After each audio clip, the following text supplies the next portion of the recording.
கிராமத்துல இருக்கிற பண்ணை வீடு ஒண்ணு. அந்த வீட்டுல ஒரு எலி, ஒரு வெள்ளாடு, ஒரு பசுமாடு, ஒரு சேவல், இது 4 ஃப்ரெண்ட்ஸா இருந்தாங்க. இந்த எலி எப்பவுமே அந்த வீட்டுக்குள்ள இருக்கிற தானியங்களை போயிட்டு யாருக்கும் தெரியாம தின்னுட்டு வந்துடும்.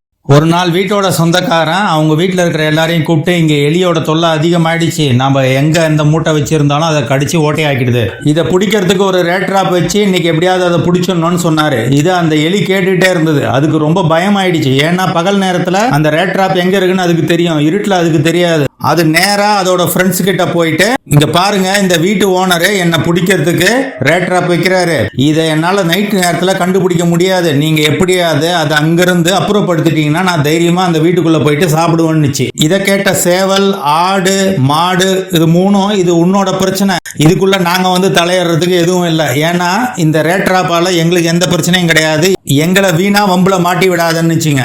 இதை கேட்ட எலிக்கு ரொம்ப கஷ்டமாயிடுச்சு. நம்மளோட கஷ்ட நேரத்துல இவங்க யாருமே உதவி பண்ணலையே, நாம இன்னில இருந்து பகல் நேரத்துல மட்டும்தான் சாப்பிட போனோம், இரவு நேரத்துல அந்த வீட்டுக்குள்ளே போக கூடாதுன்னு முடிவு பண்ணிடுச்சு.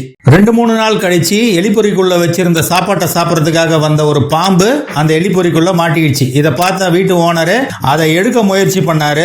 அப்ப அந்த பாம்பு வீட்டு ஓனரை கடிச்சிடுச்சு. வீட்டு ஓனர் உடனே ஹாஸ்பிட்டல்ல அட்மிட் ஆயிட்டாரு. அவருக்கு தேவையான மருத்துவ செலவுக்காக அந்த வீட்டுல இருந்த பசுமாடை வித்துட்டாங்க. கொஞ்ச நாள்ல அவர் வீட்டுக்கு திரும்பிட்டாரு. அவரோட உடம்பு வேகமா குணமாகும்னு சேவலை அடிச்சு குழம்பு பண்ணி அவருக்கு சாப்பிட கொடுத்தாங்க. அதே நேரத்துல அவரை சொந்தக்காரங்க நிறைய பேர் பார்க்க வந்தாங்க. அவங்களுக்கு சாப்பாடு போடணுன்றதுக்காக அந்த வெள்ளாடை அடிச்சு நல்லா பெரிய விருந்தா கொடுத்தாங்க. இப்போ அந்த எலிக்கு உதவ மாட்டேன்னு சொன்ன வெள்ளாடு, சேவல், மாடு, இது 3மே அந்த வீட்டுல இல்ல. எலி மட்டும்தான் இன்னும் அந்த வீட்டுல இருக்குது.